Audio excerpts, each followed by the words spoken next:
அனைவருக்கும் வணக்கம். இன்றைக்கி நம்ம எதை பற்றி பார்க்க போகிறோம் அப்படின்னா, இன்றைக்கி ஒரு 2-3 விஷயத்தை பற்றி நம்ம பார்க்க போகிறோம்.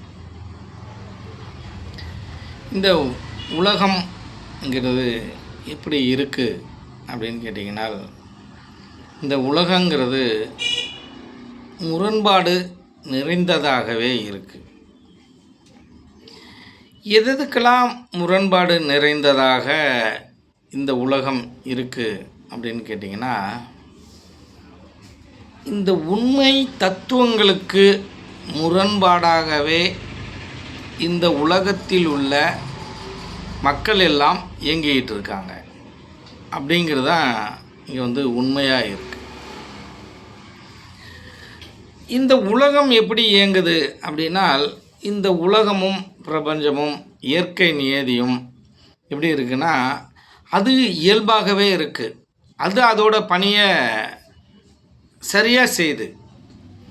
இப்போ நம்ம ஏற்கனவே சொன்ன மாதிரி சூரியன் அதோட வேலையை அது தானாகவே அது சரியாக செய்யுது.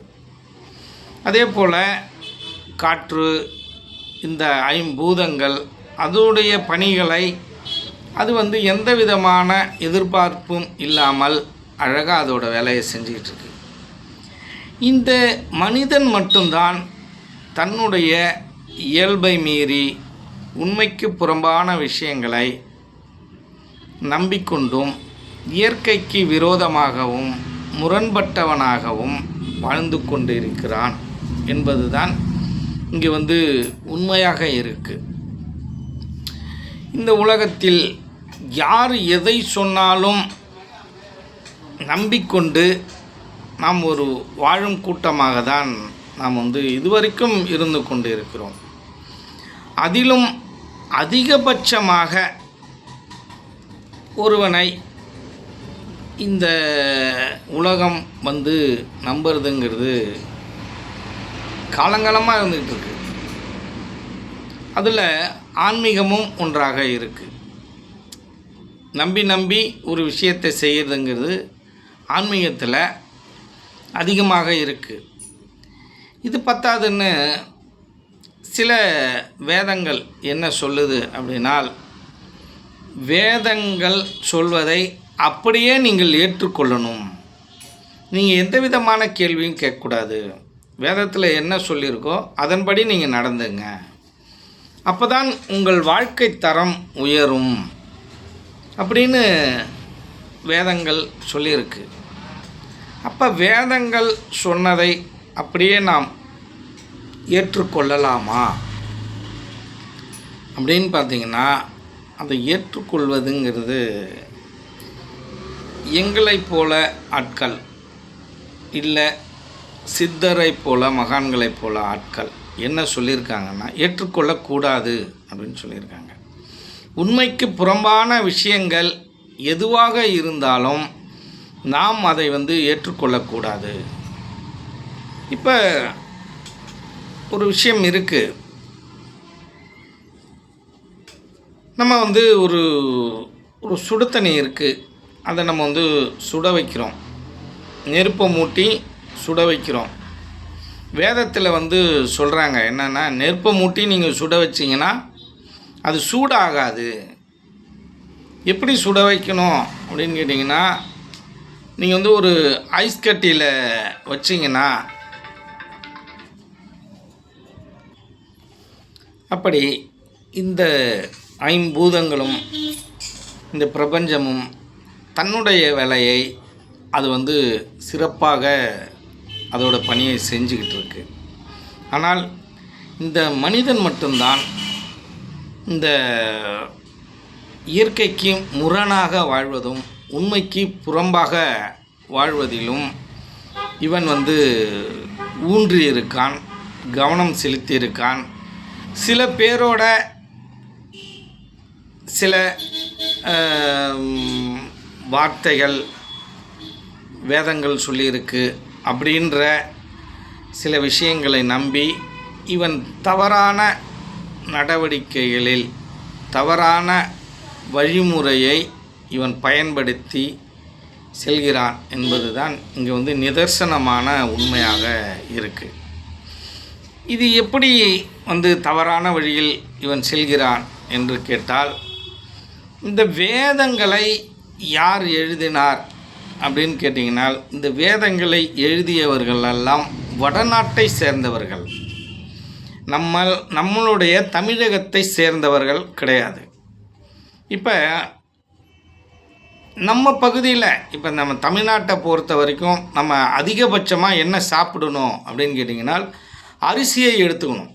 நம்ம நாட்டை பொறுத்த வரைக்கும் நம்ம அரிசியை எடுத்துக்கணும். பிரதான உணவாக அரிசியை எடுத்துக்கணும். கேழ்வரகு, கம்பு, குதிரைவாலி, சாமை, திணை, இந்த பகுதியில் விளையக்கூடிய பொருள்கள் எல்லாம் நம்ம எடுத்து அதை சாப்பிட்ணும். ஏன் அப்படின்னா, இந்த பூமியோட சீதோஷ்ண நிலை தான் நாம் வாழும் இந்த பூமிக்கேற்ற போல் நம்ம உடம்பை அது சரி பண்ணும். அதற்கு நமக்கு உடம்புக்கு தேவையான இந்த பூமிக்கேற்ற மாதிரியான சத்துக்களை அது கொடுக்கும். அப்போ நம்ம இதை சார்ந்து தான் வாழணும்.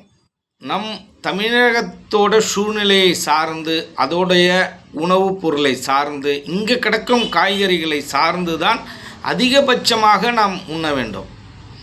இல்லை மற்ற மாநிலங்களில் சில தானியங்கள் விளையுது, ரொம்ப கம்மியாக எடுத்துக்கணும். மற்ற மாநிலங்களில் மற்ற நாடுகளில் இருந்து இறக்குமதி ஆகுது சில பொருள்கள், ரொம்ப கம்மியாக எடுத்துக்கணும்.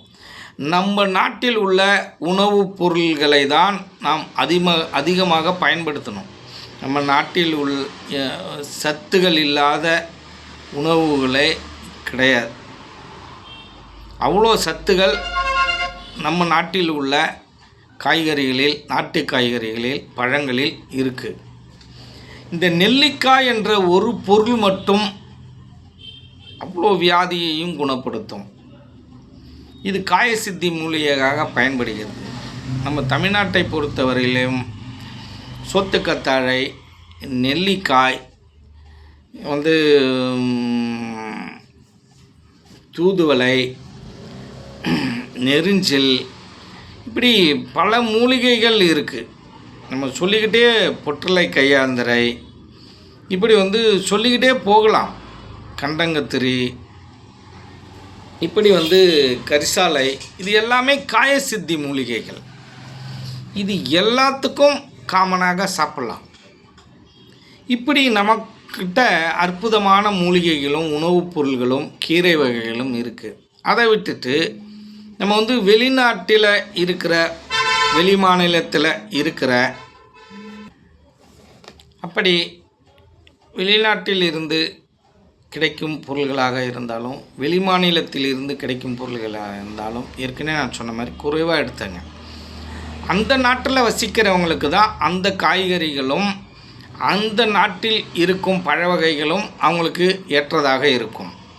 வெளி மாநிலத்தில் இருக்கும் பஞ்சாபில் இருக்கிறவனுக்கு தான் கோதுமைங்கிறது உணவுப் பொருளாக இருக்கும். ஏன்னால் அங்கே தண்ணீருக்கு பஞ்சம். இங்கே நம்ம தமிழ்நாட்டில் தண்ணிக்கு பஞ்சம் கிடையாது. நீர் உள்ள காய்கறிகள், நீர் உள்ள உணவுப் பொருள்கள் அதிகமாக இருக்குது. அப்போ இதை சார்ந்து தான் நம்ம எடுத்துக்கணும். அதே போல் அந்த நாட்டு கலாச்சாரங்கிறது அவர்களை சார்ந்தது. ஆனால் நம்மளுடைய தமிழ்நாட்டு கலாச்சாரம் என்பது சித்தர்களையும் மகான்களையும் சார்ந்தது. நம்ம தமிழ்நாட்டு சித்தர்களை சார்ந்தது. இந்த வேதங்கள் எல்லாம் அங்கே இருக்கிறவங்க எழுதினது. அதை சார்ந்தே அவர்கள் அவர்களுடைய தெய்வங்களையே நம்மளுடைய தெய்வங்களாக புகுத்தி விட்டார்கள். இந்த இடைச்செருகள்லாம் நிறையா இருக்குது. இதில் பிராமணனை தூக்கி வைத்து நாம் கொண்டாடுற விதமாக நிறைய விஷயங்கள் புகுத்தப்பட்டு இருக்குது. பிராமணர்கள் என்றாலே பிராணனை உணர்ந்தவர்கள். இந்த பிராணனை உணர்ந்தவர்கள் யார் அப்படின்னு கேட்டிங்கனால், இந்த சித்தவித்தை பயிற்சி செய்பவர்களும் வாசியோக பயிற்சி செய்பவர்கள் தான் இந்த பிராணனை உணர்ந்தவர்கள். பிராணன் எங்கே போகுது, என்ன செய்யுது, அதை எப்படி கட்டுப்படுத்த முடியும், இந்த நாடி சுத்தின்னா எப்படி பண்ணுறது, இந்த ரகசியங்கள்லாம் தெரிந்தவர்கள் தான் பிராமணர்கள். இவர்களிடம்தான் இந்த சூத்திரர்களாகிய உலகவாசிகள் அனைவரும் போய் அந்த பிராணாயாமத்தையும் இந்த வாசியோகத்தையும் சித்த வித்தையும் கற்றுக்கொள்ள வேண்டும். இப்படி தான் உண்மை தத்துவங்கள் இருக்குது. அதை விட்டுட்டு நீங்கள் போயிட்டு இந்த உருவ வழிபாட்டை பற்றியான பொய்யான கட்டுக்கதைகளை சொல்லும் பொழுதே நீங்கள் அதற்குரிய அந்த நபரிடம் போய் கையை கட்டி கொண்டும் நீங்கள் தாழ்மையாகவும் நின்று விபூதியை வாங்குவது என்பது நம்மளால் ஏற்றுக்கொள்ள இயலாது. அவர்கள் உங்களுடைய வாழ்க்கையை ஒன்றும் மேம்படுத்தக்கூடிய தத்துவங்களையெல்லாம் உங்களுக்கு சொல்லிட மாட்டாங்க. அவனை கீழ்ப்படிந்த தத்துவங்களை தான் சொல்லுவான். எங்களுக்கு கீழே தான் நீ இருக்கணும், நீ குனிஞ்சு தான் விபூதியை வாங்கணும், நாங்கள் தான் உங்களுக்கு விபூதியை கொடுப்போம், நீ கல்யாணம் பண்ணுனாலும் நாங்கள் தான் வருவோம், உங்களுக்கு கல்யாணம் பண்ணி வைப்போம், உங்கள் வீட்டில் கெட்ட காரியம் நடந்தாலும் நாங்கள் தான் அந்த தீட்டை கழிப்போம். ஏன் அவன் செய்கிறதெல்லாம் நம்மளால் செய்ய முடியாதா என்ன? சாணத்தை போட்டு சுத்தமாக தெளித்து மஞ்சள் தண்ணியை தெளித்து வீடை நம்ம கூட்டி பெருக்கணும், டெட்டாலை போட்டு கூட்டி பெருக்கணும்னா அங்கே சுத்தமாக போகுது. இப்போ அவங்க தான் சுத்தப்படுத்தணுமா என்ன? எல்லாராலையும் எல்லா மனிதர்களாலேயும் எல்லாமே முடியும். நான் எனக்குள்ளே இருக்கிற இறைவனை நானே தரிசிச்சுக்க முடியும். மிகப்பெரிய விஷயத்தை அடைய முடியும்னா மற்ற விஷயங்களை எல்லாம் செய்கிறதுக்கு அவங்க வரணுமா என்ன? பிராமணர்கள் வரணுமா என்னென்னா? பிராமணர்கள் என்பவர்கள் உண்மையை பேசுபவர்கள், உண்மை தத்துவங்களை இந்த உலகத்துக்கு சொல்லுவார்கள். அப்படி இருக்கிற பிராமணனை யாராவது காமிங்க. நீங்கள் யாராவது எங்கேயாவது 1-2 பேர் இருப்பாங்க, நல்ல மனிதர்கள், நல்ல எண்ணம் உள்ளவர்கள். அவர்கள் நாம் சொல்வதையெல்லாம் ஏற்றுக்கொள்வார்கள், மற்றவர்கள் எல்லாம் ஏற்றுக்கொள்ள மாட்டார்கள். இங்கே பொய் கதைகள் புனைக்கப்பட்டு இங்கே நிறைய விஷயங்களை இந்த மக்களோட அறிவில் புகுத்தப்பட்டு இருக்குது, மனதில் புகுத்தப்பட்டு இருக்குது. இதை தான் நாம் என்ன சொல்கிறோம், இங்கே உண்மைக்கு முரண்பாடான விஷயங்கள் எல்லாம் மனித மனதில் புகுத்தப்பட்டு இருக்குது அப்படிங்கிறத பற்றி நம்ம சொல்கிறோம்.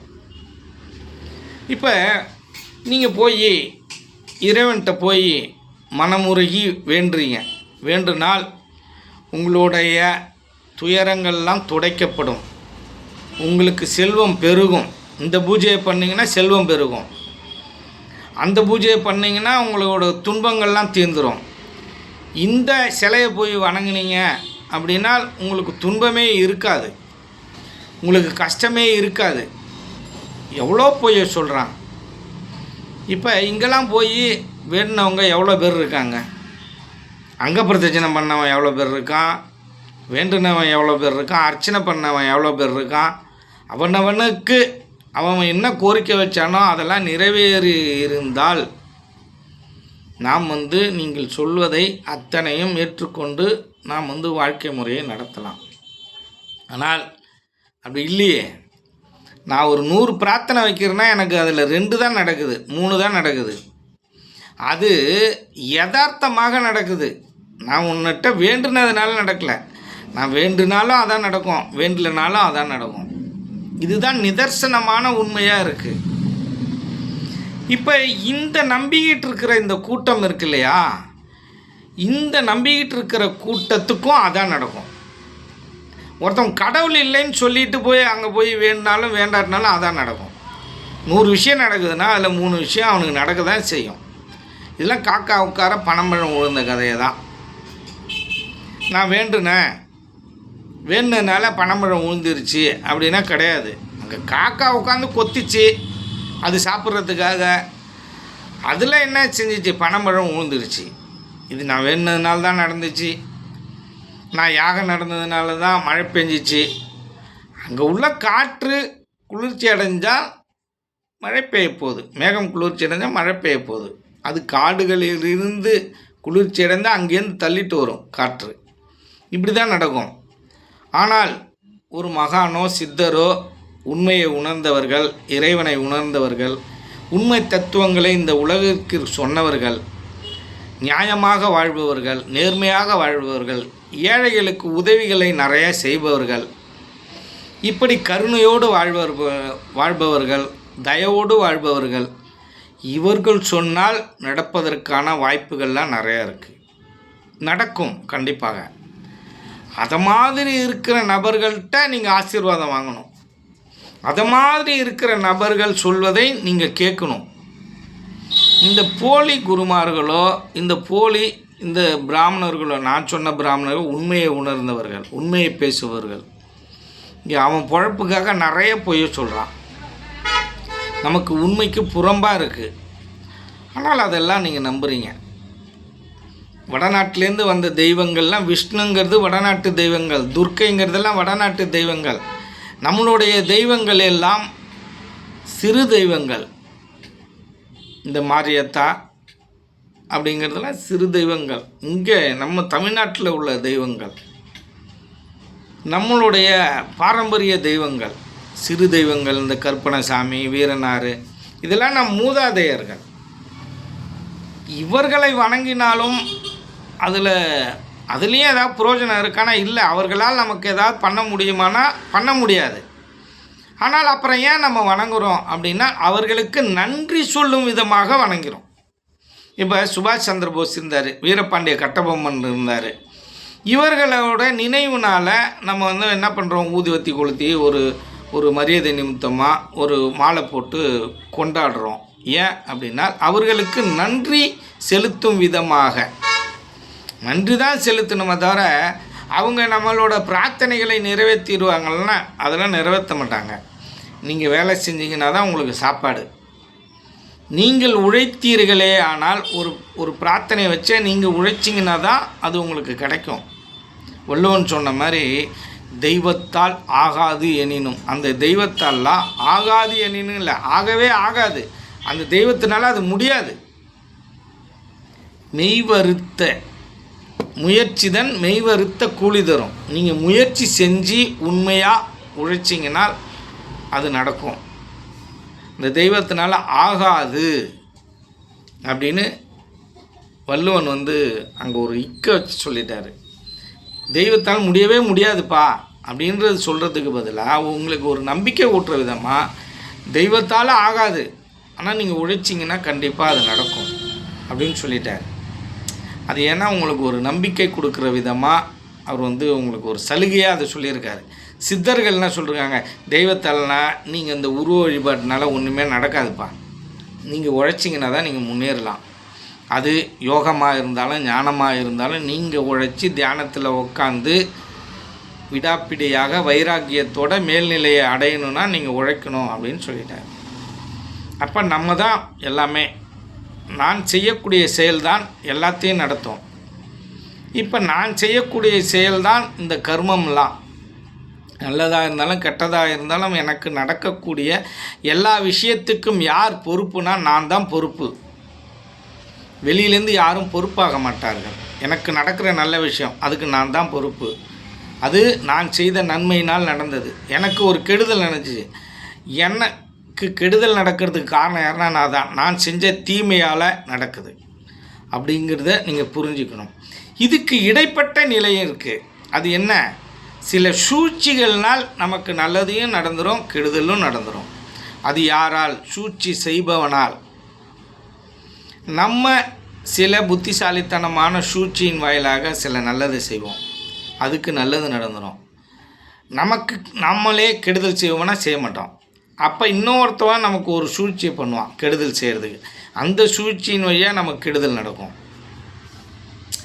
அப்போ எப்படி நடந்தாலுமே அதற்கு காரணம் யார் அப்படின்னா நம்ம தான். அப்படி நம்ம காரணம் இல்லை என்றால் மற்ற தீய சக்தியினால் ஒரு சூழ்ச்சியின் வழியால் நமக்கு ஒரு கெடுதல் நடந்துடும். அதற்கு அவனுக்கு தண்டனை அது இயற்கையே கொடுத்துரும். எப்போ கொடுக்கும்? இன்றைக்கி கொடுக்கும், நாளைக்கு கொடுக்கும், அடுத்த வருஷம் கொடுக்கும், அடுத்த ஜென்மத்தில் கொடுக்கும். இப்படி பலவிதமாக இருக்குது. இந்த பலவிதமான ரகசியங்கள் இருக்கு இல்லையா, அதுதான் இங்கே பிரச்சனையாக இருக்குது. நான் என்ன தப்பு செஞ்சதுனால எனக்கு இந்த தண்டனை கிடைக்கிது அப்படிங்கிறது இங்கே ரகசியமாக இருக்குது. இன்றைக்கி நடக்குது, அடுத்த வருஷம் நடக்குது, அடுத்த ஜென்மத்தில் நடக்குது.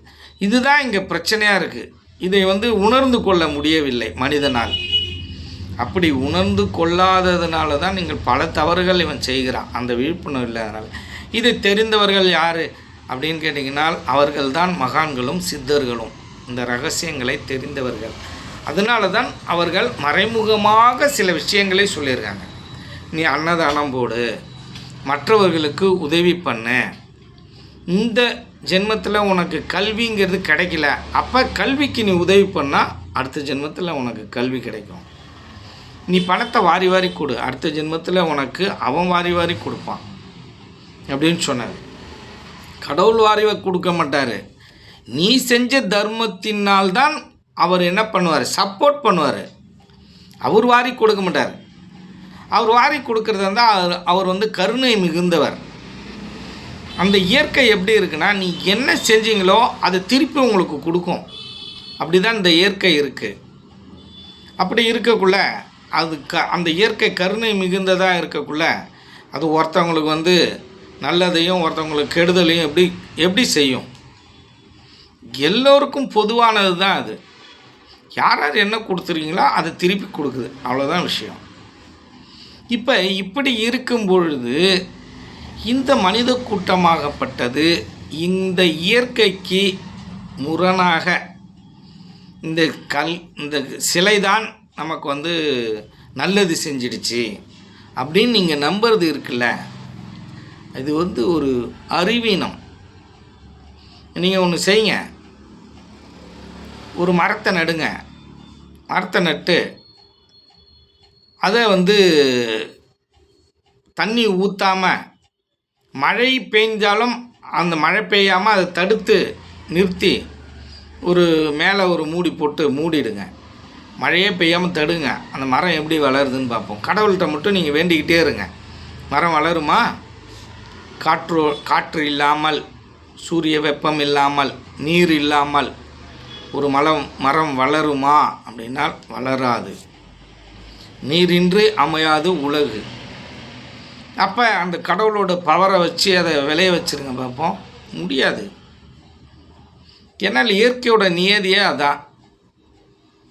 இப்போ சுட தண்ணி போடுறோம் அப்படின்னா 100 டிகிரி வெப்பம் வேணும்.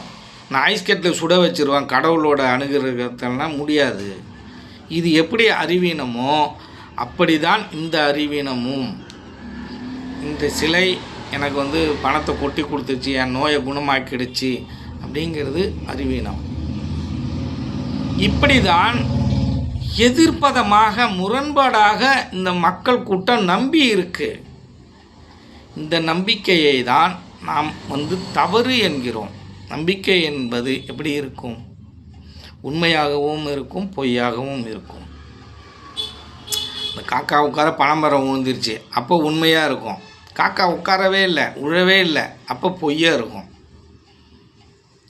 ஆனால் உண்மை தத்துவம் என்று ஒன்று இருக்கிறது, உண்மையான நியதி என்று ஒன்று இருக்கிறது. அது என்ன நடக்குமோ அதுதான் நடக்கும். அதில் எந்த மாற்று கருத்தும் இருக்காது. அது இயற்கைக்கு விரோதமாக நடக்காது, இயற்கைக்கு உட்பட்டே நடக்கும் என்பதை நாம் தெரிந்து கொள்ள வேண்டும். இப்போ எதிலேருந்து நம்ம முரண்பட்டுருக்கோம் அப்படின்னால், இந்த வேதங்கள் சொல்வதில் இருந்தும் அவன் பொய்யான கட்டுக்கதைகள் சொல்வதில் இருந்தும் இந்த மனிதன் நம்பிக்கொண்டு முரண்படுகிறான். இவன் நம்புகிறான், அவனை நம்பி இவன்கிட்ட இருக்கிற பணத்தெல்லாம். நீங்கள் ஒன்று தெரிஞ்சுங்க, கோயிலுக்கு 1 கோடி பேர் போகிறீங்க, நீங்கள் போடுறது 1 ரூபா தான் போடுறீங்க. 1 ரூபாயா 1 கோடி பேர் போட்டிங்கன்னா 1 கோடி ரூபா இல்லையா? இந்த 1 கோடி ரூபாயா 1 ரூபா நீங்கள் போடுறதுக்கு ஒரு பள்ளிக்கூடம் கட்டணுன்னா போடுறீங்களா? போட மாட்டேறீங்க. இப்போ நான் ஒரு பள்ளிக்கூடம் கட்டணும்னு நினைக்கிறேன். உலகத்தரத்தில் 1 கோடி பேர் ஒரு ரூபா என்னோடய அக்கௌண்ட்டில் உங்களால் போட முடியுமா? நீங்கள் அப்படி போட்டிங்கன்னா உலகம் தரம் வாய்ந்த ஒரு ஸ்கூலை கட்டிடலாம். ஆனால் இந்த 1 கோடி பேர் இந்த வீடியோவை பார்க்கணும், நீங்கள் 1 ரூபா போடணும். இது சாத்தியமா? சாத்தியமில்லாத ஒன்று. ஏன் சாத்தியமில்லாத ஒன்று அப்படின்னு கேட்டிங்கன்னா, இந்த வீடியோவை 1 கோடி பேர் பார்க்க மாட்டீங்க. ஒன்று, அந்த 1 கோடி பேர் பார்த்தாலும் அந்த 1 ரூபாயை போட மாட்டார்கள். ஏன்னா நம்பணும், முதல்ல நம்பணும், அடுத்தது நீங்கள் செயல்படணும். இதில் ஏகப்பட்ட பேர் நம்பிக்கையே பட மாட்டாங்க. ஆனால் நீங்கள் 1 ரூபா போட்டிங்கன்னா உங்கள் வாழ்க்கை உயரும், இந்த கடவுள் அதை பண்ணுவார் அப்படின்னு நான் ஒரு ஒரு பொய்யை சொல்கிறேன்னு வச்சுங்க, எல்லாருமே நம்பி போடுவீங்க. ஆனால் பொய் சொல்வதற்கெலாம் இங்கே இடமே இல்லை. இங்கே நம்ம சொல்கிறது எதுக்குன்னா, ஸ்கூல் கட்டுறதுக்கு இங்கே ஒரு கோடி பேர் நீங்கள் முயற்சி பண்ணிங்கன்னா அந்த 1 கோடி ரூபாயில் ஸ்கூல் கட்டிட முடியும். நீங்கள் தெளிவாக தெரிஞ்சுங்க. ஆனால் இதற்கு இங்கே முற்படுவதற்கு ஆட்கள் கிடையாது. நம்ம வீடியோ நல்ல விஷயங்களை நம்ம சொல்கிறோம், இதை பகிர்றதுக்கு ஆள் இல்லை. இதுக்கப்புறம் 1 கோடி பேர் பார்க்க, இதெல்லாம் சாத்தியமே இல்லை. இது நடக்காது. இது நடக்கும் என்று நான் நம்பினால் இதை விட முட்டாள்தனம் இருக்கா அப்படின்னா இல்லை. இதற்கான முயற்சிகளை நான் பலவிதமான சூழ்ச்சிகளை கொண்டு இந்த 1 கோடி பேர்கிட்ட நான் போய் சேர்க்கணும். எப்படி பொய்யெல்லாம் நிறைய சொல்லி நீங்கள் இப்படி பார்த்தீங்கன்னா இது நடக்கும், அது நடக்கும், இப்படி நடக்கும்னு நான் போய் சொல்லணும். அது நமக்கு ஒத்து வராத ஒன்று. அப்போ இப்படி தான் இங்கே சூழ்ச்சிகள்லாம் நடக்குது. இது நடக்கும், அது நடக்கும், உங்களை பொய் சொல்லி உங்களை பணத்தை கொண்டு வந்து போட வைக்கிறான் அந்த உண்டியலில். அதே பொய்யை நம்மளால் சொல்ல முடியுமானா முடியாது. உங்களுக்கு நடக்குமா, நீங்கள் 1 ரூபா போட்டிங்கனாலும் உங்கள் பிரச்சனை தீராது. ஆனால் 1 ரூபா போட்டிங்கன்னா ஸ்கூலை கட்ட முடியும். அது வேணாலும் நடக்கும். அதுக்கும் பலவிதமான முயற்சிகள் நம்ம பண்ணணும். ஆனால் 1 கோடி ரூபாயில் பண்ண முடியுமா அப்படின்னா அதை தாண்டியும் செலவாகும். அதை நாங்கள் பார்த்து கொள்வோம். அப்போ இங்கே ஸ்கூலை கட்டுறதை விட்டுட்டு ஒரு ஊரில் எவ்வளோ ஸ்கூல் இருக்குன்னா, ஒரு ஊரோட மக்கள் தொகை 10 லட்சம் பேர் இருக்கான்னு வச்சுங்க. இந்த 10 லட்சம் பேருக்கும் எவ்வளோ ஸ்கூலு இருக்குது அப்படின்னு கேட்டிங்கன்னா 10 ஸ்கூல் தான் இருக்குது. ஆனால் கோவில் எவ்வளோ இருக்குது அப்படின்னு கேட்டிங்கன்னா 2000 கோயில் இருக்குது. இவங்க ஸ்கூலில் பசங்க படிக்கிறதுக்கு 10 ஸ்கூல் இருக்குது. ஆனால் இதே 10 லட்சம் பேர் வணங்குறதுக்கு 2000 கோயில் இருக்குது. இந்த கோயிலுக்கெல்லாம் போனீங்கன்னா உங்கள் பிரச்சனை தீர்ந்துருமா அப்படின்னா தீராது என்பது தான் இங்கே உண்மையான நிதர்சனமான உண்மையாக இருக்குது. ஆனால் இதிலிருந்து நீங்கள் முரண்பட்டு இருக்கிறீர்கள். என்னென்னா நடக்கும் என்று முரண்பட்டு இருக்கிறீர்கள். இது எப்போ உங்களுக்கு நீங்கள் புரிஞ்சுப்பீங்கன்னா, ஏற்கனவே நான் சொன்ன மாதிரி மரண தருவாயில் தான் நீங்கள் இது உண்மை என்ற தத்துவத்தை புரிந்து கொள்ள முடியும். ஏனென்றால் ஒருவன் மரணம் அடையும் போது தான் உண்மையான இறைவன் யார் என்ற உண்மை அவனுக்கு புரியும். அதுவரையில் நாம் எவ்வளோ கற்றுனாலும் எவ்வளோ சொன்னாலும் அந்த மாயை உங்களை புரிந்து கொள்ள விடமாட்டார். இந்த மாயையில் சிக்கியிருக்கும் மனிதர்களும் உங்களை புரிந்து கொள்ள விடமாட்டார்கள். இங்கே எவனும் அறிவாளியாக இருக்கக்கூடாது. நான் சொல்கிறத கேட்டுக்கிட்டு முட்டாளாகவே வாழணும் கடைசி வரைக்கும் அப்படின்ற ஒரு கூட்டம் ஒரு செயலை செஞ்சிடுச்சு. அதை மாற்றுவது என்பது மிகப்பெரிய குதிரை கொம்பாக இருக்கிறது. இப்படி ஆன்மீகத்தை பொறுத்தவரையிலும் சிலையில் கடவுள் இருக்கிறார் என்று நம்பி இருக்கிற அந்த கூட்டம் முரண்பாடாகவே, இந்த இயற்கைக்கு முரண்பாடாகவே வாழ்ந்து கொண்டு இருக்கிறது என்பது தான் இங்கே உண்மையாக இருக்கிறது.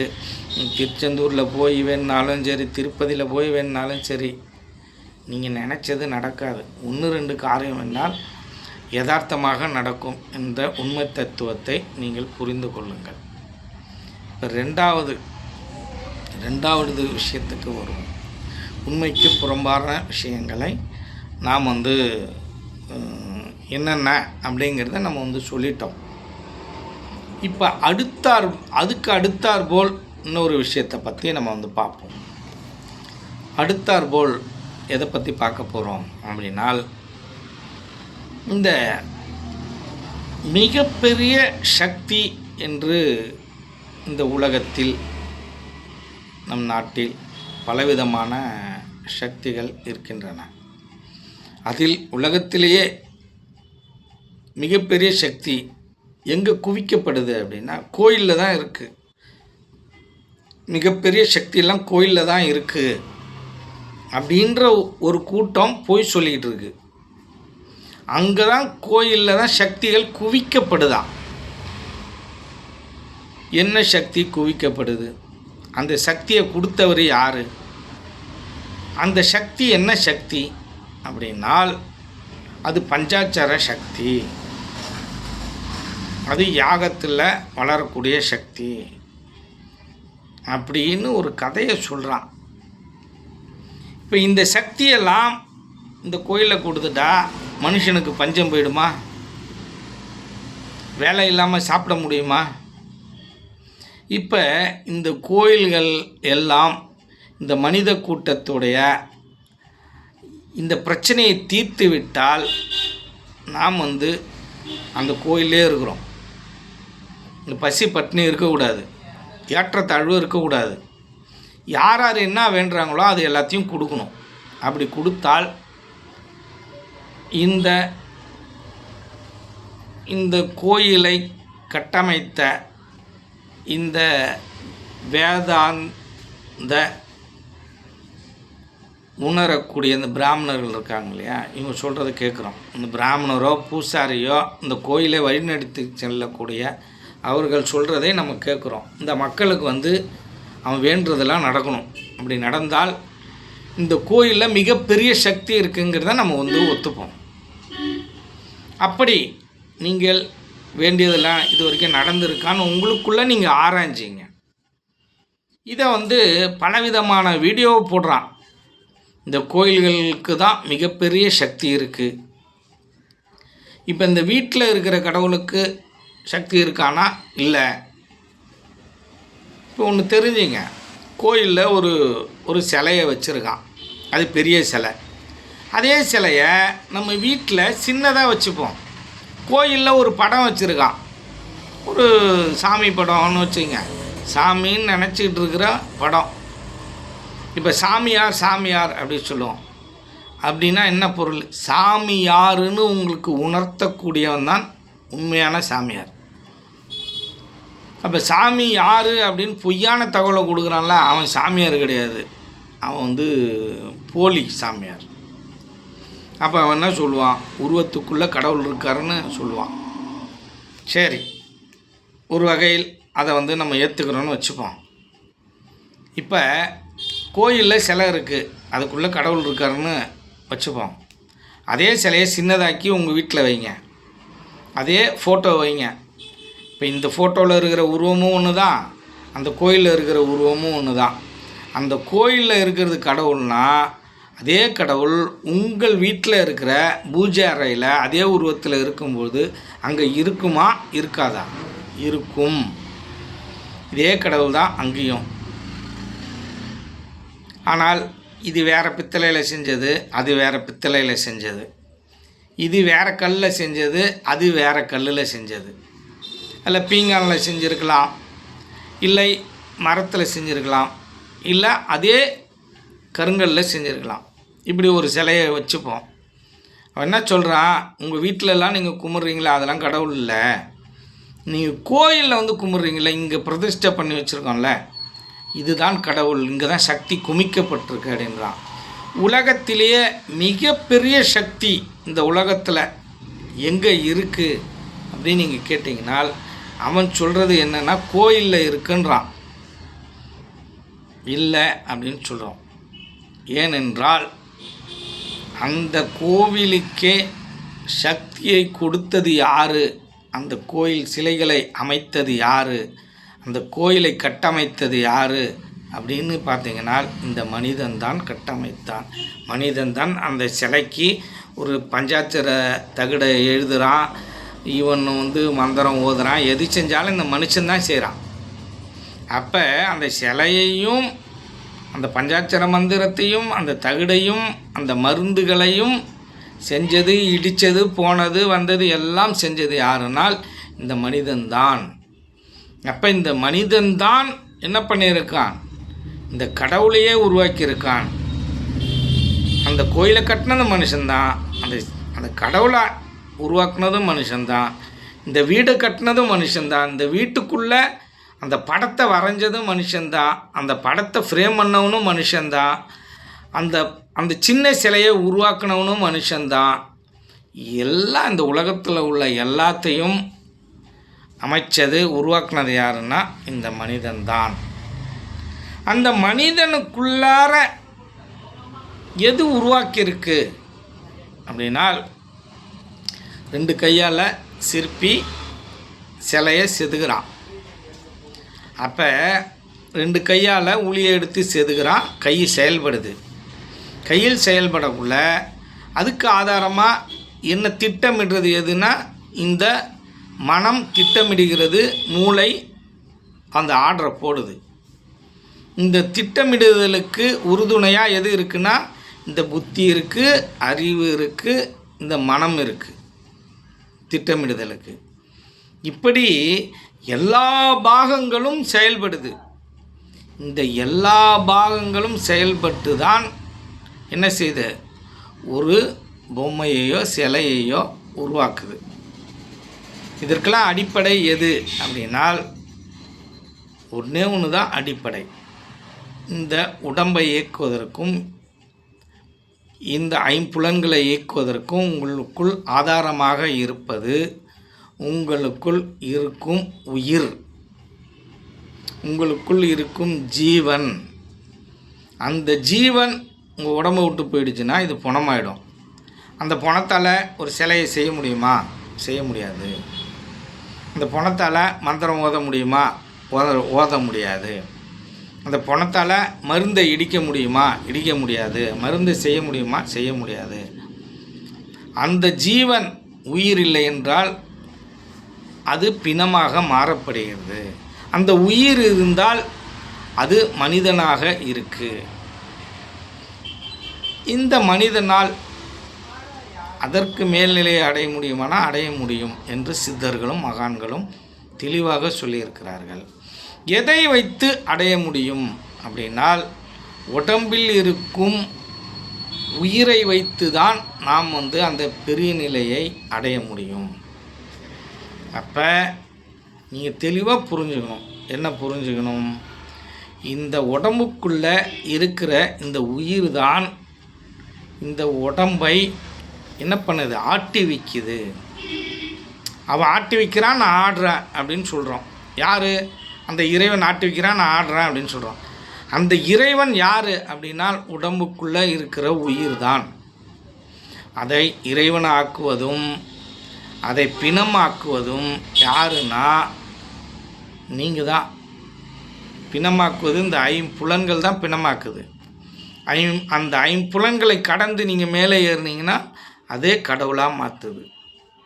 இந்த செயலெல்லாம் யார் செய்கிறார் அப்படின்னால் இந்த ஜீவன் தான் செய்யுது.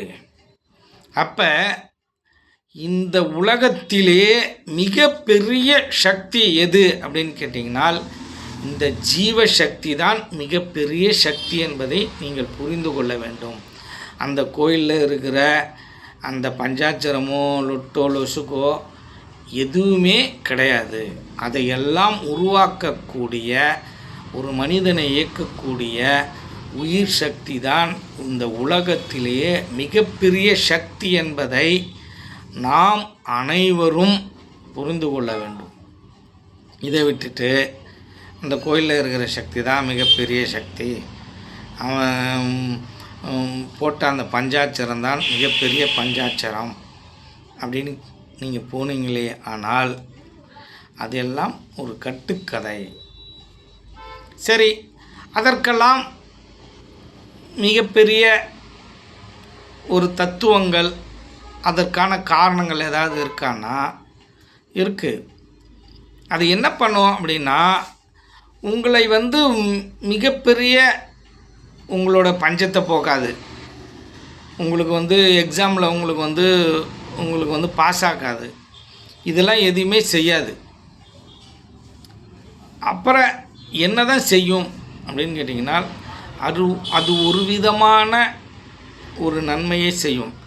அந்த நன்மையை யாருக்கு செய்யும் அப்படின்னு கேட்டிங்கனால் அதற்குட்பட்ட விஷயங்களுக்கு மட்டும்தான் அதனால் செய்ய முடியும்.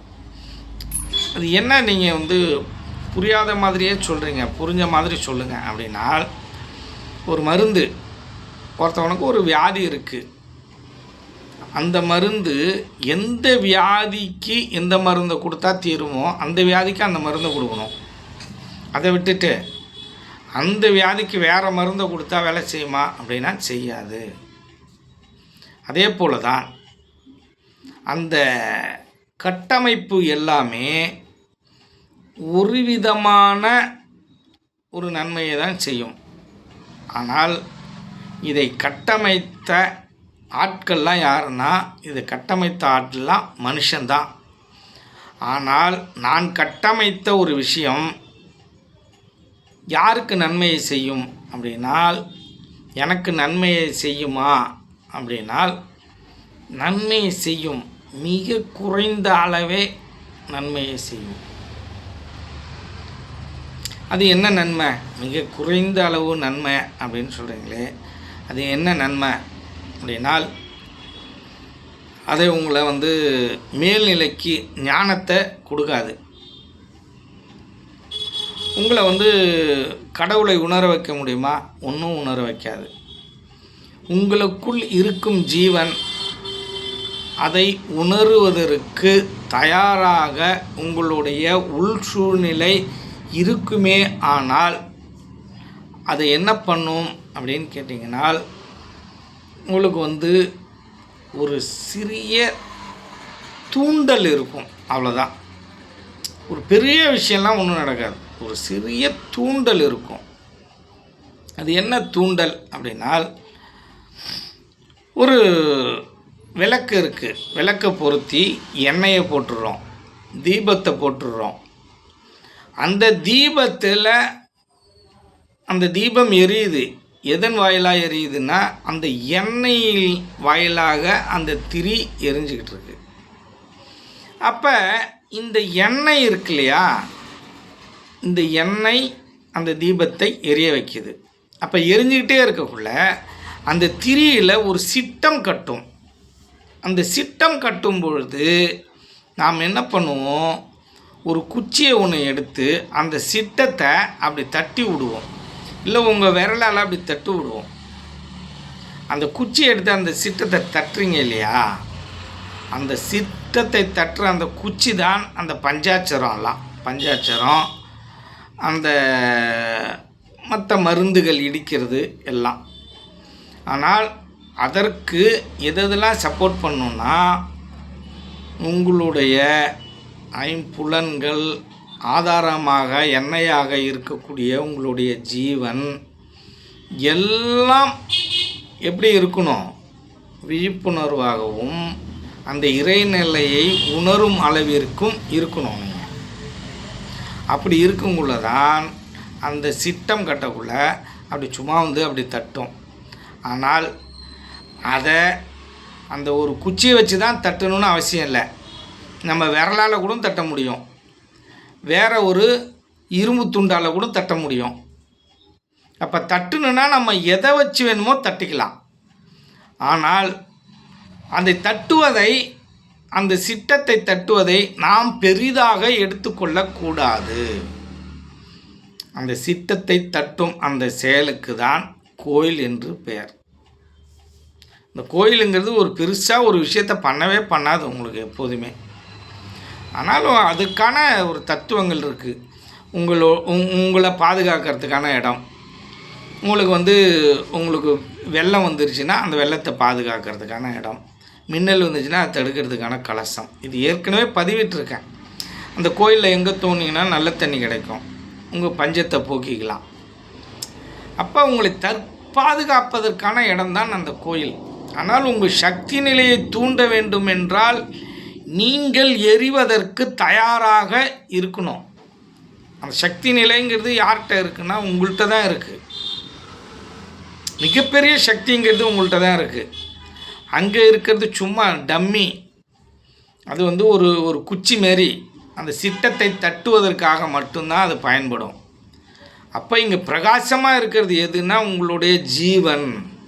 நீங்கள் தான் பிரகாசமாக இருக்கிற தன்மை. அப்போ உங்களுக்குள்ளே அதை தூண்டக்கூடிய அறிவு, மனம், புத்தி இதெல்லாம் தான் மிகப்பெரிய சக்தி. அந்த மிகப்பெரிய சக்தியை சும்மா அப்படி ஒரு சூழ்நிலை அமைக்குதில்ல, அந்த உட்காருவதற்கான ஒரு சூழ்நிலை, அந்த சூழ்நிலை அமைச்சு தரது தான், அந்த அமைதியான ஒரு சூழ்நிலை அமைச்சு தருவதற்காக தான் அந்த கோவில் அப்படிங்கிறத நீங்கள் தெளிவாக புரிந்து கொள்ளணும்.